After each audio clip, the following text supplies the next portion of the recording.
Student, आज हम देखेंगे एक्सरसाइज 9.2 का तीसरा नंबर का क्वेश्चन। क्या दिया हुआ है चलिए देखते हैं। दिए गए चित्र में यदि ए बी समांतर सी डी, ई एफ लंब सी डी और कोण जी ई डी बराबर 126 अंश है तो कोण ए जी ई, कोण जी ई एफ तथा कोण एफ जी ई के मान ज्ञात कीजिए। तो सबसे पहले दिया क्या चीज है उसको पहले लिखेंगे, उसके बाद ज्ञात क्या करना है, निकालना किसका वैल्यू है ये देखते हैं। तो दिया है ए बी समांतर है सी डी, दो रेखा है ए बी और सी डी एक दूसरे के समांतर हैं दिया हुआ है।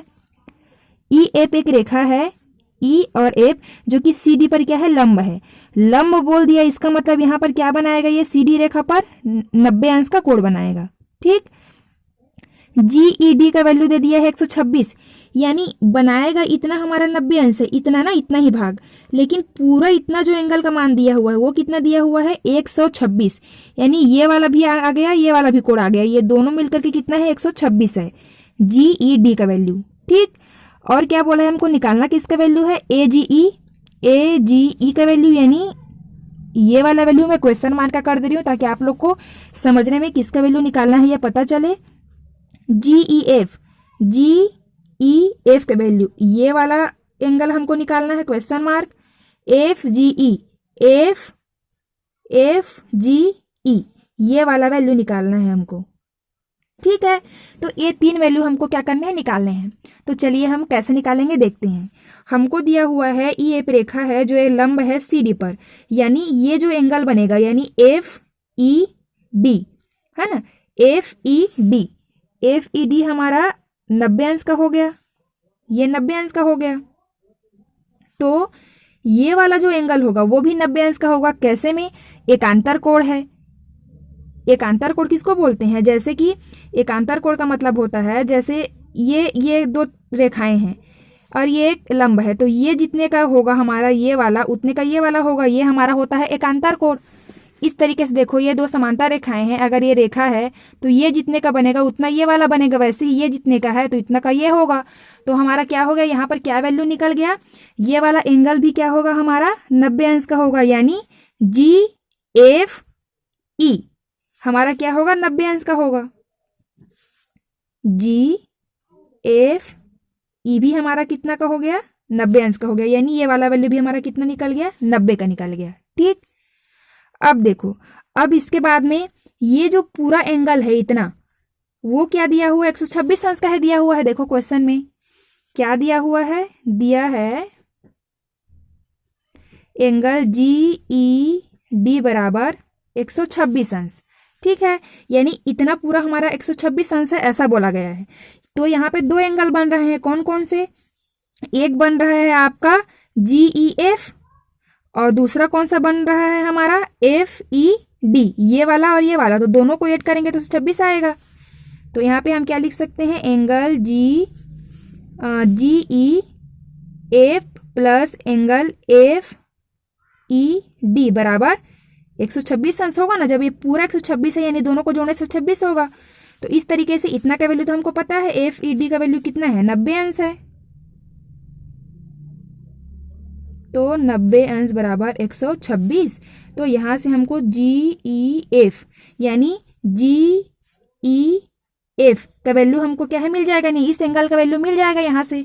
तो ये हो जाएगा 126 माइनस कितना हो जाएगा 90 हो जाएगा। ठीक है, तो 126 माइनस 90 करेंगे तो कितना आ गया हमारा 36 अंश आ गया। इसका मतलब ये वाला एंगल भी हमको मिल गया, कितना मिल गया 36 अंश मिल गया। तो एक का वैल्यू हमको मिल गया, अब इसका और इसका वैल्यू हमको निकालना है।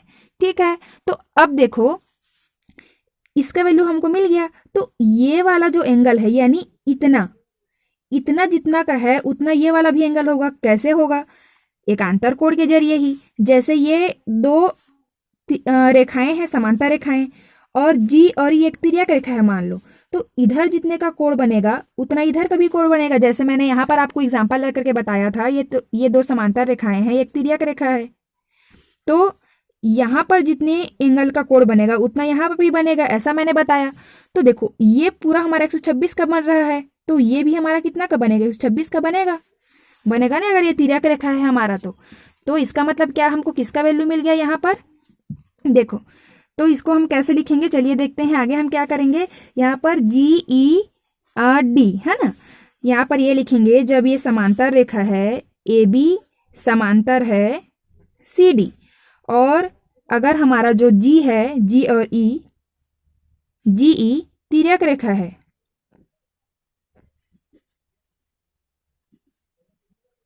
तब अगर ये तिर्यक रेखा है तब ये जितना का रहेगा यानी GED जितना का रहेगा उतना हमारा ये वाला भी रहेगा, यानी एंगल GED बराबर हमारा एंगल ये वाला हो जाएगा, यानी AGE कितना का होगा, 126 का होगा, क्योंकि इतना 126 है। और क्यों होगा इसको भी हम लिख देते हैं। तो क्यों होगा, एकांतर कोण है, एकांतर कोण। ठीक है, अब ये इतने के बराबर हो गया तो इसका भी वैल्यू हमको मिल गया, कितना मिल गया, 126 मिल गया है ना। इसका भी वैल्यू क्या मिल गया, 126 मिल गया, यानी इतना भी क्या हो जाएगा हमारा 126 के बराबर हो जाएगा। ठीक है, अब उसके बाद में हमको चाहिए इसका वैल्यू, एक का वैल्यू हमको निकालना है। तो देखो इतना को आप भूल जाओ है ना, ये वाला इतना को भूल जाओ और इस वाले रेखा को भूल जाओ। तो देखो ये जो हमारा है ये एक रेखा है और ये एक तिर्यक रेखा है, तो यहाँ पे बनने वाला कोण यहाँ पे बनने वाला कोण 180 अंश के बराबर होगा। क्यों, रेखीय युग्म बन रहा है ना। तो रेखीय युग्म बन रहा है इसलिए ये वाला कोण और ये वाला कोण का योग करेंगे तो 180 अंश के बराबर होगा। तो चलिए इसको लिख लेते हैं, कैसे लिखेंगे, AGE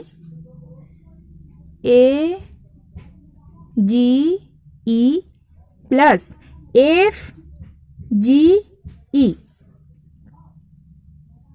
FGE का योग करेंगे तो 180 अंश के बराबर होगा। तो हमको क्या है, AGE का वैल्यू पता है ये है 126 अंश, इसका वैल्यू नहीं पता है अभी, बराबर 180 अंश। तो इतना का वैल्यू निकालूंगी मैं, तो ये हो जाएगा 180 अंश माइनस कितना हो जाएगा, 126 हो जाएगा। तब कितना निकल गया हमारा, FGE का वैल्यू 54 डिग्री निकल गया। तो इसका भी वैल्यू हमको कितना मिल गया, यहाँ पर हमको मिल गया ये 54 अंश। तो इस तरीके से इसका वैल्यू और इसका वैल्यू जिसको हमको निकालना था वो हमने निकाल लिया। अब चलते हैं अगले क्वेश्चन में, हम देखते हैं क्वेश्चन नंबर 4। क्वेश्चन नंबर 4 क्या दिया हुआ है, दिए गए चित्र में यदि PQ समांतर ST, कोण PQR 110 और कोण RST 130 हो तो QRS मतलब कोण QRS का मान ज्ञात कीजिए। तो ये हमारा स्ट्रक्चर है जो बुक में दिया हुआ है। तो देखो ये स्ट्रक्चर में PQR का वैल्यू 110 और TSR का वैल्यू 130 है। हमको निकालना है इतना का वैल्यू, QRS का वैल्यू हमको निकालना है। तो देखिए ये है, इसका कोई बेस नहीं है यहाँ पर। तो सबसे पहले हम इसका एक आधार लाइन खींच लेते हैं बेस, जैसे यहाँ पे मैंने खींच के रखा है NM, क्योंकि इसका यहाँ पर कोई बेस नहीं है। तो यहाँ पर मैंने क्या किया, एक रेखा MN खींच लिया, इसका एक बेस खींच लिया। अब हमारा मेन स्ट्रक्चर ये बन गया। ठीक है, अब देखिए यहाँ पर हमको किसका वैल्यू निकालना है, इसका वैल्यू निकालना है। यहाँ पर मैंने क्वेश्चन मार्क कर दिया ताकि आपको समझ में आ जाए कि किसका वैल्यू निकालना है और क्या दिया है। तो सबसे पहले हमने क्या किया, R से गुजरने वाले एक रेखा खींच लिया MN। अब ये हमारा स्ट्रक्चर बन गया। अब हम क्वेश्चन को सॉल्व करते हैं। तो पहले क्या क्या दिया है उसको लिख लेते हैं। तो पहले हमको क्या क्या दिया है, PQ समांतर है ST के। PQ जो रेखा है वो ST के समांतर है। समांतर का मतलब पैरेलल है, यानी इसको हम जितना भी आगे बढ़ाएंगे ये एक दूसरे को कभी भी मीट नहीं करेगी, यानी क्रॉस नहीं करेगी, ना ही एक दूसरे को काटेगी। तो जो दिया है हम पहले उसको एक बार लिख देते हैं। तो क्या दिया है, दिया है PQ समांतर है ST की। ठीक है, इतना दिया हुआ है। तथा ये जो ST है वो भी तो NM के समांतर है कि नहीं है, देखो। तो यहाँ पे हम क्या लिख सकते हैं, तथा ST समांतर है NM के, MN के समांतर हो गया। जब ये समांतर है तो ये दोनों समांतर हैं और ये भी समांतर हो गया, तो ये रेखा भी इसके समांतर होगी। तो यहाँ पर तो PQ समांतर MN होगा। यानी तीनों रेखाएं, ये वाला ये वाला ये वाला, एक दूसरे के समांतर हो गए। ठीक है, अब देखो हमको इस वाले कोण का वैल्यू निकालना है। तो सबसे पहले अब हम क्या करेंगे, देखो यहां पर एस टी एम एन के समांतर है, हमने ये मान के चला है और है भी यहां पर। तो यहां से ये वाला जो एंगल है और ये वाला जो एंगल है, ये क्या है, एक ही साइड के बनने वाले एंगल हैं। अगर मैं इतना को ढक दूं तो ये इस साइड जो एंगल बन रहा है इधर और इधर, तो ये एक ही साइड बनने वाले एंगल हैं। तो उनका मतलब इंटीरियर एंगल है, तो इनका सम कितना होता है, 180 अंश के बराबर होता है। यानी टी एस आर और एस आर एम, यानी ये वाला और ये वाला एंगल को जोड़ने से कितना आएगा, 180 अंश के बराबर आएगा। क्यों आएगा, क्योंकि ये एक ही साइड के इंटीरियर एंगल हैं और इनको जोड़ने से 180 अंश के बराबर आएगा। तो यहां पे हम लिख लेते हैं angle T S R plus S R M बराबर 180 अंश, क्योंकि एक ही साइड बनने वाले एंगल हैं, है ना।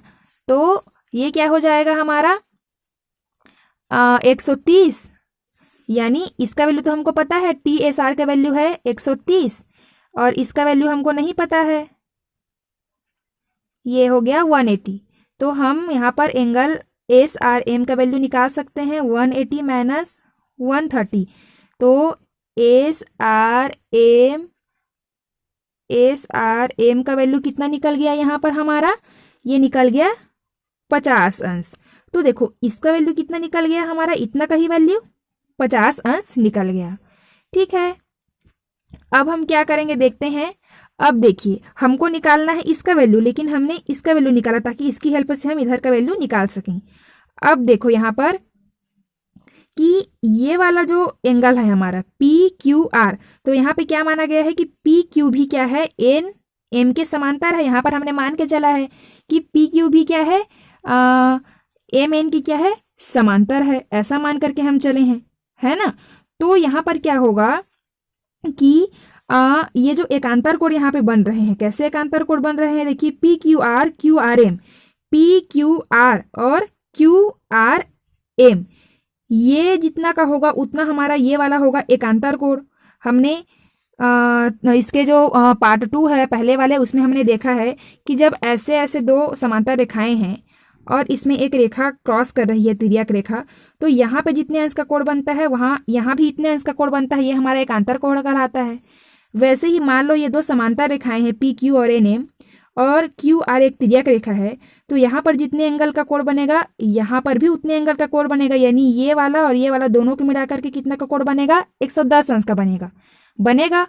तो अगर इतना 110 अंश का मिल रहा है, यानी ये वाला एंगल और ये वाला एंगल को अगर जोड़ेंगे तो 110 अंश के बराबर होगा। तो यहाँ पे हम क्या लिख सकते हैं कि एंगल पी क्यू आर, है ना, एंगल पी क्यू आर किसके बराबर होगा, हमारा इस कोण के बराबर, ये वाला जो एंगल है उसके बराबर, यानी क्यू आर एम के बराबर, एंगल क्यू आर एम के बराबर। तो हमारा ये भी कितना का होगा, 110 का होगा। तो ये जो क्यू आर एम है ये दो भाग में डिवाइड है, तो क्यू आर एम को हम क्या लिख सकते हैं, क्यू आर एम को हम लिख सकते हैं क्यू आर एस प्लस लिख सकते हैं एस आर एम लिख सकते हैं। तो यहाँ पे इसका वैल्यू तो हमको पता है, क्यू आर एम का वैल्यू क्यू आर एम का वैल्यू इतना हमारा कितना है, 110 है। ठीक, अब क्यू आर एस इसका वैल्यू हमको नहीं पता है अभी, प्लस एस आर एम का वैल्यू हमको कितना मिल गया है, 50 अंश। तो यहां से अब देखो हम इसका वैल्यू निकाल सकते हैं, ये 50 को हम इधर ले आएंगे तो माइनस हो जाएगा, यानी 110 माइनस 50 हो जाएगा। तो 110 में माइनस 50 घटाएंगे, मतलब माइनस 50 करेंगे तो कितना आ जाएगा हमारा, आ गया ये 60। यानी एंगल क्यू आर एस का वैल्यू कितना निकल गया, 60 निकल गया। इसका वैल्यू हमको निकालना था, ये हमारा कितना निकल गया, 60। क्यू आर एस का वैल्यू, यही वैल्यू हमको क्या है, फाइंड करना था। ठीक है, नंबर 5वां क्या दिया हुआ है, चलिए देखते हैं। दिए गए चित्र में यदि ए बी समांतर C D, angle A P Q बराबर 50 अंश और एंगल पी आर डी बराबर 127 अंश है तो एक्स और वाई के मान ज्ञात कीजिए। तो क्या दिया हुआ है, ये दिया हुआ है ए बी और सी डी दो रेखाएं हैं जो एक दूसरे के समांतर हैं, और दिया हुआ है कि ए पी क्यू का मान दिया है 50 अंश और दूसरा दिया हुआ है पी आर डी का मान 127 अंश। हमको एक्स और वाई के वैल्यू फाइंड करने हैं। तो चलिए स्टार्ट करते हैं। सबसे पहले हमको दिया है ए बी समांतर सी डी, उसको हमने लिख लिया।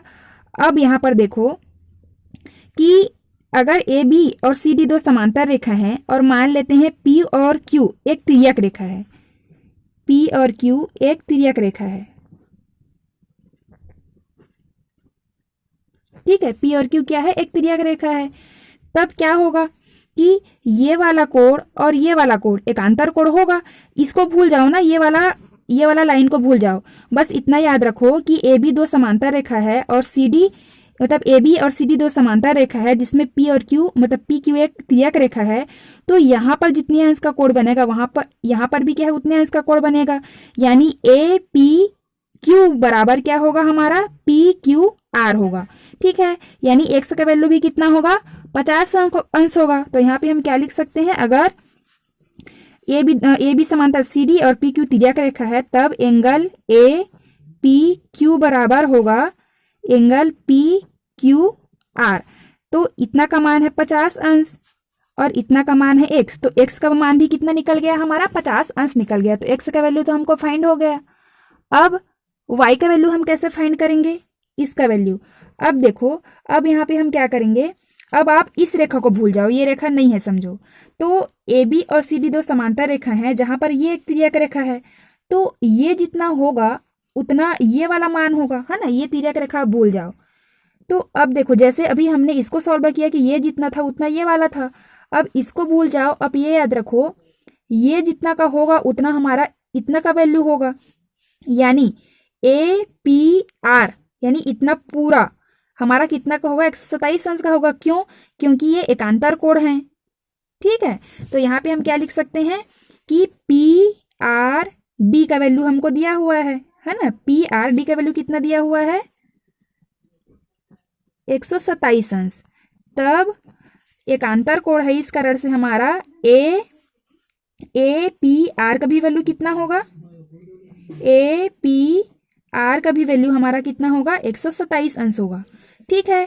क्यों, क्योंकि एकांतर कोण है, आप उसको भी लिख लो। एकांतर कोण क्या है, बराबर होते हैं। तो देखो ए पी आर, तो यहाँ पे दो एंगल बन रहे हैं, एक ए पी क्यू और दूसरा आपका कौन सा बन रहा है क्यू पी आर। तो इन दोनों एंगल को जोड़ने से 127 अंश होगा, क्योंकि ये पूरा टोटल हमारा 127 अंश है जिसमें दो कोण बन रहे हैं। तो इन दोनों कोणों को ऐड करेंगे तो 127 अंश के बराबर होगा, जाहिर सी बात है। तो यहाँ पे हम क्या लिख सकते हैं, एंगल ए पी क्यू बराबर क्यू पी आर मतलब प्लस क्यू पी आर बराबर 127 अंश। तो ए पी क्यू का मान तो पता है 50 है और इसका मान y है, ये हो गया 127। y का वैल्यू निकालेंगे तो 127 माइनस 50, ठीक है। तो 127 में 50 गया, कितना बच गया हमारा 77। तो y का भी वैल्यू हमको कितना मिल गया 77 और x का वैल्यू हमको मिल गया यहाँ पर 50, जिसका वैल्यू हमको फाइंड करना था। अब हम चलते हैं नेक्स्ट क्वेश्चन, देखते हैं क्वेश्चन नंबर 6। दिए गए चित्र में x और y के मान ज्ञात कीजिए। जहां दिया हुआ है l समांतर m तथा n समांतर p, यानी l समांतर है m के और n समांतर है p के, यानी ये दोनों समांतर हैं और ये दोनों समांतर हैं और हमको x और y के वैल्यू निकालने हैं। तो देखिए सबसे पहले हमको दिया है l समांतर है m के, तो अगर l समांतर है m का और n क्या है, अगर ये दोनों समांतर हैं तो यहाँ पर n क्या है, l और m पर तिर्यक रेखा है कि नहीं। तो पहले हम क्या करेंगे, l समांतर है m तथा n एक तिर्यक रेखा है,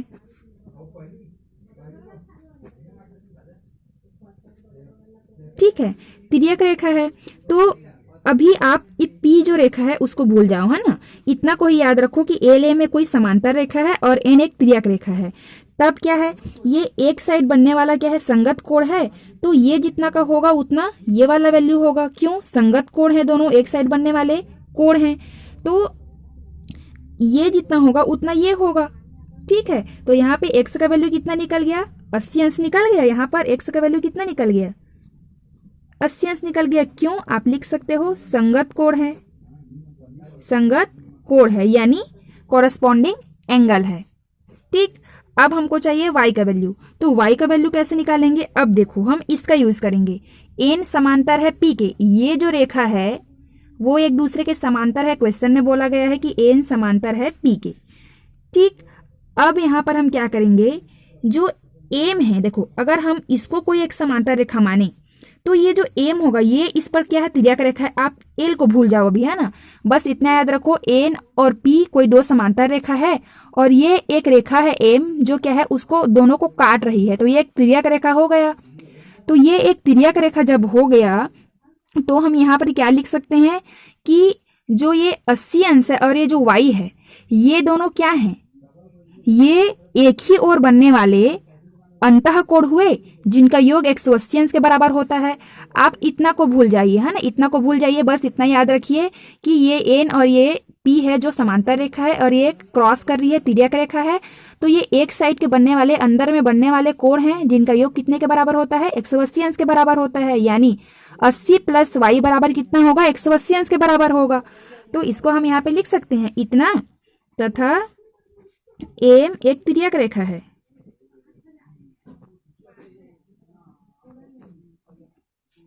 तब इसका और इसका योग कितने के बराबर होगा, 180 अंश के बराबर होगा। क्यों, यहाँ पर आप लिख सकते हो एक ही ओर बनने वाले अंतः कोण, 180 अंश के बराबर होता है उनका सम। तो यहाँ पे y का वैल्यू कितना निकल गया, 180 माइनस 80 बराबर कितना निकल गया, 100। यानी y का वैल्यू कितना निकल गया, 100 निकल गया और x का वैल्यू कितना हमको मिल गया, 80 मिल गया। इस तरीके से x और y के वैल्यू हमको मिल गए।